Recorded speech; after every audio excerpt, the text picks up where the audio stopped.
You open your eyes for the first time in the 41st millennium. And congratulations, you're a human boy born in the darkest age of humanity.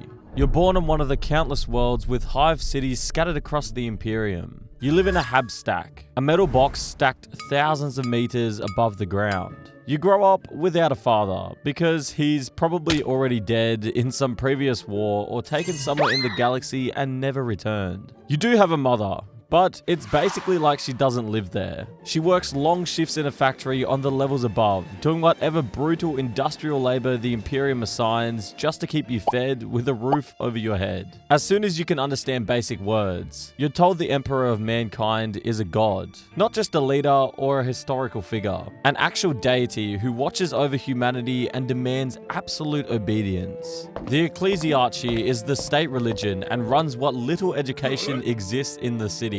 They teach you to read just so you can understand Imperial propaganda. You learn basic mathematics so you can count rations, but mostly, you learn the Imperial Creed. Each morning before breakfast, they make you recite phrases like, "Blessed is the mind, too small for doubt." An open mind is like a fortress with its gates unbarred and unguarded. The Emperor protects. You recite them before sleep too, because you were taught that the Emperor is always watching and judging. Questioning anything is heresy, and heresy means death.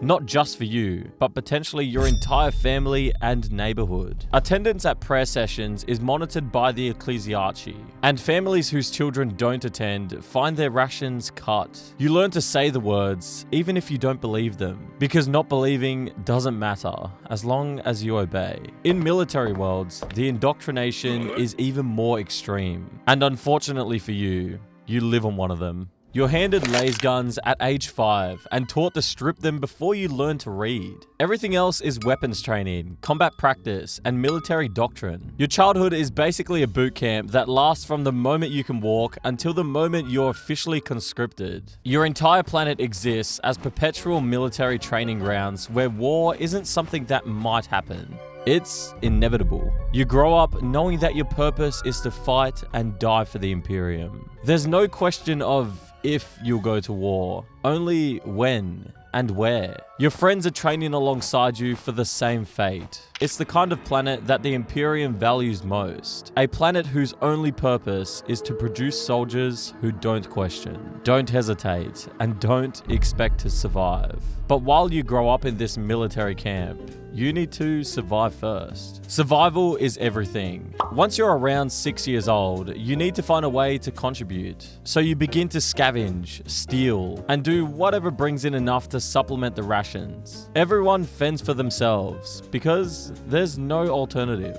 You need to constantly find ways to get something to eat, and what you eat is not like any other food. You eat corpse starch, a grey paste synthesized from recycled human remains. Yeah, you heard that right. There's a group of people in the city called the Corpse Guild that collects thousands of bodies daily and processes them into this substance that gets distributed as rations. It tastes like nothing and has the texture of wet cement, but it's just enough to keep you alive.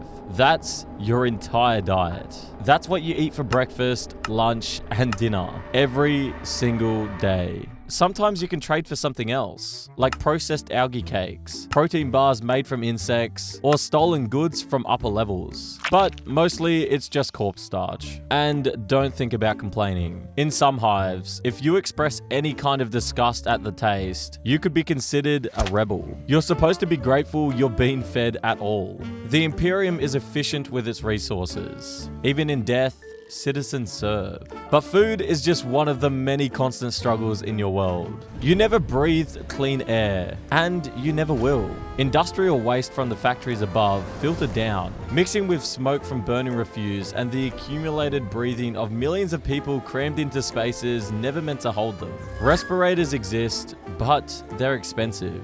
So most people just breathe the toxic air and deal with it. You develop a constant cough by the time you're 7. Your lungs burn with every breath. You're always a little short of air, always feeling like you can't fill your chest completely. By age 10, you probably have some kind of respiratory condition that will never be treated because of medical care costs, and you're just not valuable enough to warrant that expense. The Hive City extends thousands of meters above you in every direction. Levels upon levels of housing blocks, factories, processing plants, and the homes of people wealthy enough to live where the air doesn't kill you as quickly. Somewhere far above, natural light might reach the upper levels, but you'll never see it. The only light you see is artificial. Darkness is constant in the Underhive. You learn to navigate by sound and memory because the lights fail more often than they work. Power is reserved for productive zones. Down here, in the pressure valve where the Imperium deliberately funnels violence and poverty, constant lighting is a luxury you don't deserve. On top of not having normal food or light, you need to be alert for constant violence. Gangs control territory. Disputes are settled with knives and improvised firearms. Bodies appear in corridors regularly, left where they fell because nobody has the time to deal with the dead except the corpse guild collectors. You learn early which areas to avoid, which territories each gang controls, and how to make yourself small and unnoticeable when violence erupts around you. If you're not in a gang by your teenage years, you're just prey. Most join a gang for protection, not ideology. The gangs provide the only social structure that exists in the Underhive, in a place where the Imperium has abandoned any presence of law or order. In fact, the Imperium wants it that way. For them, it's better that murder and crime happen down in the city than in the productive zones where useful work gets done. It's a place where constant misery can flow freely. Well, that's not your only option in life. When you're around 17, everything changes. The Imperial Tithe arrives at your planet to recruit for Astra Militarum, also known as the Imperial Guard. Tithe officers show up with transport ships and begin identifying eligible candidates. They prefer the strong and healthy, but they'll take whoever meets minimum standards. They choose you, and you really only have one option. If you refuse, you'll be executed on the spot. There's no appeal, no exemption, no alternative service. You're pulled from whatever life you had, separated from your family, and loaded onto crowded ships with hundreds or thousands of others. And this is the last time you'll see your homeworld. Training is short but brutal, if you even get it. The Imperium doesn't have time to turn you into a skilled soldier. It just needs you to follow orders and know which end of the gun to point at the enemy. Training camps are overcrowded, and you're put into facilities designed for half that number. Most of the time, these aren't even camps. They'll train you on an Imperial ship while you travel to the battlefield. Your instructors run you through exercises designed to break your will and teach you absolute obedience. They don't focus on developing combat skills or tactical thinking. Instead, they focus on teaching you to fire on command and to charge when ordered, even if charging means certain death. And if you show fear or hesitation during training, you might get shot as an example to the others. On top of your instructors, you also have to deal with commissars. They are political officers whose only purpose is maintaining discipline and morale in the Imperial Guard. They have authority to execute anyone for any reason they deem necessary. They don't outrank anyone in the command structure, but no one outranks them either. A commissar can shoot a general as easily as a private. Their bolt pistols use mass reactive rounds that cause your head to explode when they hit, spraying gore across everyone nearby. This is deliberate to make the message clear. Commissars travel with regiments into combat, and their only job is to maintain morale through fear. The philosophy is simple. If soldiers are more afraid of their commissar than they are of the enemy, they'll keep fighting. If you show fear in battle, the commissar shoots you in front of your squad so everyone understands what happens when you don't follow orders. If an entire unit fails to advance during an assault, the commissar might even execute the unit's officer to motivate the rest. You continue to train on your ship while you travel through the warp to your first battle. The warp is a parallel dimension of pure psychic energy that allows travel across the galaxy faster than light. Without it, the Imperial couldn't exist. Traveling between star systems would take centuries using conventional propulsion, but the warp is also a nightmare realm where time doesn't work normally. Physical laws break down, and daemons hunt for human souls. It's literally a dimension of suffering and chaos that exists alongside normal reality.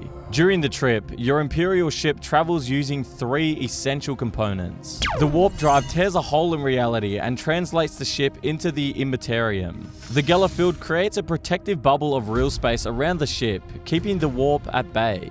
And finally, navigators. Mutant psychers born with a third eye that can perceive warp currents to guide the ship on safe paths. But even with all these safeguards, warp travel is incredibly dangerous. The warp is like hell to the Imperium, even with a shield around your ship. Warp travel leaves psychological scars on everyone who experiences it. You have nightmares that feel more real than reality. Dreams where you watch yourself die over and over.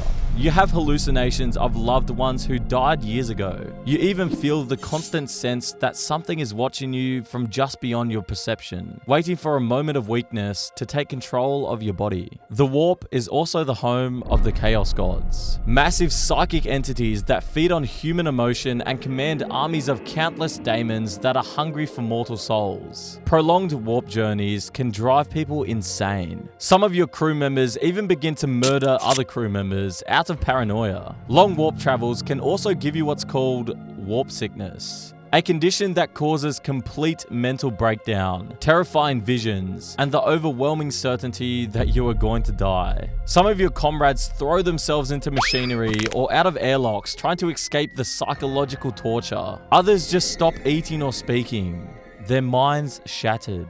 Commanders just shrug because this is considered normal. The only question is how many recruits will lose their minds. After what seems like months of training during the warp travel, you finally arrive at your deployment zone. By the time you get there, you're already traumatized before the actual fighting even begins. You're deployed as soon as you arrive. Fresh soldiers are sent directly into ongoing combat, replacing the soldiers from yesterday or last week or last month. The environments you fight in are as deadly as the enemies. You're deployed to worlds where if you take off your mask for even a few seconds, you choke to death on toxic gases. Ice worlds where temperatures drop so low that exposed skin freezes solid in seconds. Where you lose your fingers to frostbite and watch your comrades die from hypothermia before even seeing the enemy. Desert worlds where the heat is so extreme that soldiers die from heat stroke inside their armor. You cross irradiated wastelands where the ground itself is lethal. Where exposure guarantees a slow death from radiation poisoning over the following weeks. You fight in jungles filled with alien predators that see humans as prey. Every single world where you fight is extremely dangerous just by arriving there. And if you think you'll be prepared for this, well, think again. The equipment you use reflects exactly how much the Imperium values your life.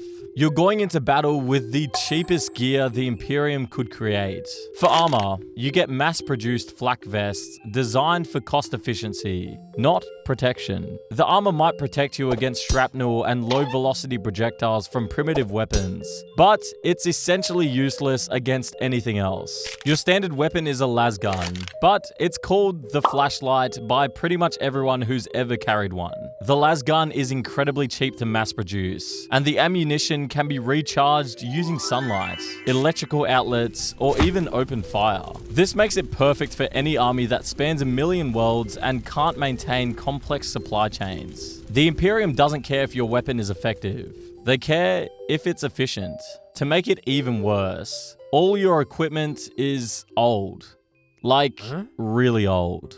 Most lasguns currently in service are older than the grandparents of the soldiers carrying them. The Imperium has regressed so far technologically that new weapon designs are rarely developed. They just keep manufacturing replacement parts. So if your lasgun breaks during combat, that's your problem to solve. And if your armor tears because the material has degraded over decades of use, well, get good. Your lasgun can take off a human arm with one shot, which sounds impressive until you consider what you'll actually be fighting against. If you're fighting orcs, you're facing 8-foot-tall aliens who are stronger than any human, who get more dangerous the more of them there are. Orcs have a psychic field called the Warg that makes them tougher and faster when they fight in large groups. An orc can take 3 lasgun shots to the chest and keep charging. If you're fighting witches who can manipulate reality with their minds, your lasgun becomes even more of a joke. You can't shoot what you can't see, and psykers don't fight like normal enemies. They stand hundreds of meters away and make your squad start bleeding from their eyes. They reach into your mind and make you see things that aren't there. Your dead mother standing in front of you, your childhood home burning, or your squad mates turning into monsters. Sometimes the psyker doesn't even kill you directly. They just break your mind and you spend the rest of your short life unable to tell what's real. The Imperium does have specialists for this. They are inquisitors who hunt witches professionally with specialized equipment and training. But you're not getting that support. Those inquisitors are busy with higher priority threats, and there aren't nearly enough of them to cover every battlefield. So the Imperium's solution for you is to throw more bodies at them until either the psyker gets tired or one of your shots gets lucky. If you're fighting heretics and traitors who serve the dark gods, things get even worse. Heretic cultists might be just regular humans with lasguns like yours, but they don't die like they should. You shoot one in the chest and they keep coming. Then there are the Chaos Space Marines. Traitors who were already superhuman before they turned, and now they're enhanced by demonic power on top of their genetic modifications. Your lasgun can't even scratch their armor. They move through your lines like you're not there. Chainsaws screaming as they cut through your entire squads in seconds. And then there are the daemons themselves, creatures that violate every natural law. Your mind can't even fully process what you're seeing. Some soldiers go mad just from looking at them. The ones who keep their sanity long enough to see them defeated learn a horrible truth.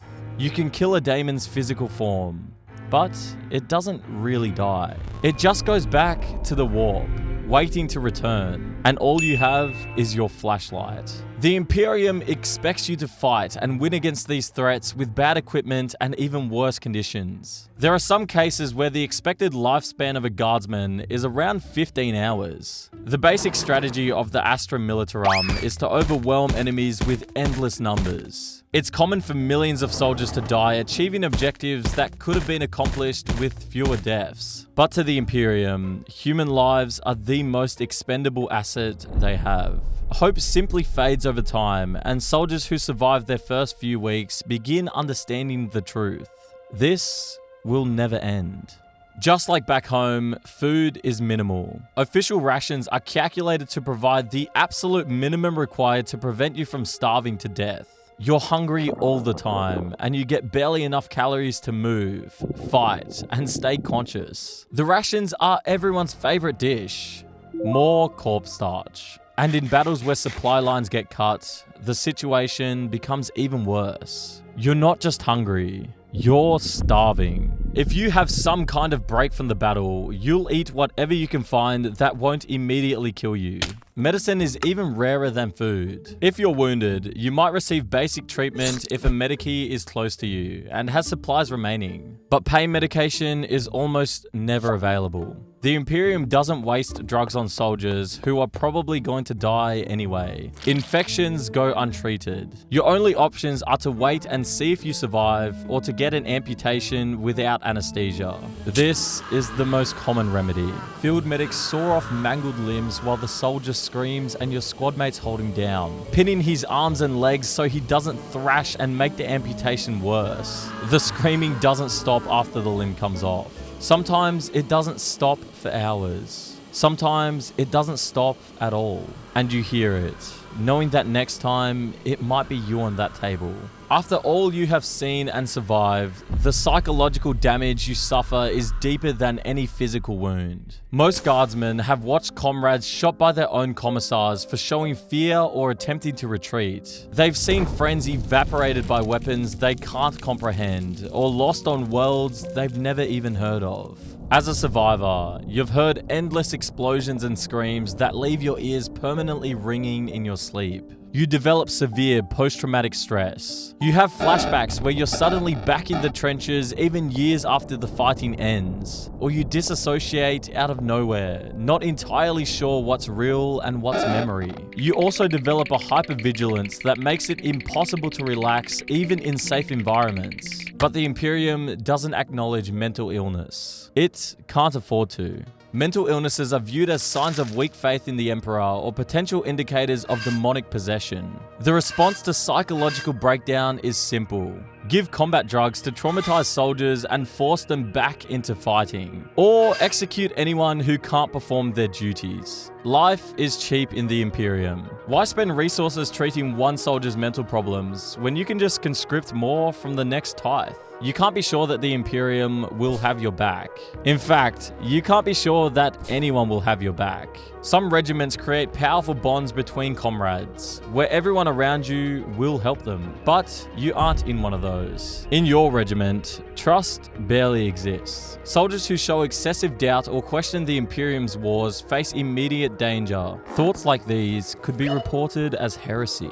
Fellow soldiers might report you, not out of loyalty to the Imperium, but out of fear that not reporting you implicates them into your heresy. The Inquisition has made clear that regiments with even one heretic could be eliminated. So soldiers police each other's thoughts, reporting friends and squad mates suspected of insufficient faith. The paranoia is the only constant feeling for your crew members. You're afraid to trust anyone because they might report you, and they're afraid to trust you for exactly the same reason. For most guardsmen, the end comes quickly and without warning. A sniper round you never heard, an artillery strike that obliterates your entire squad, or an ambush you never saw coming. But you're not fortunate enough for that. During one of your campaigns, you're badly wounded during a retreat, taking bullets in your legs and gut. Your squad falls back, and you're left behind because carrying you would slow them down and get everyone killed. You crawl into a crater on a world you don't even know and lie there.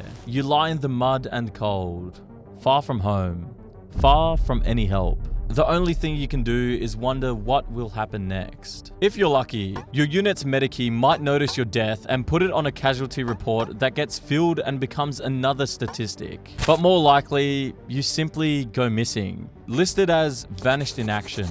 No graves marked. No one quite sure what happened to you, if they even notice that you're not there anymore. Unlike other forces of the Imperium like Space Marines, you won't be remembered in history. You will receive nothing. If your family survives, they might keep a memory of who you were before the tithe took you.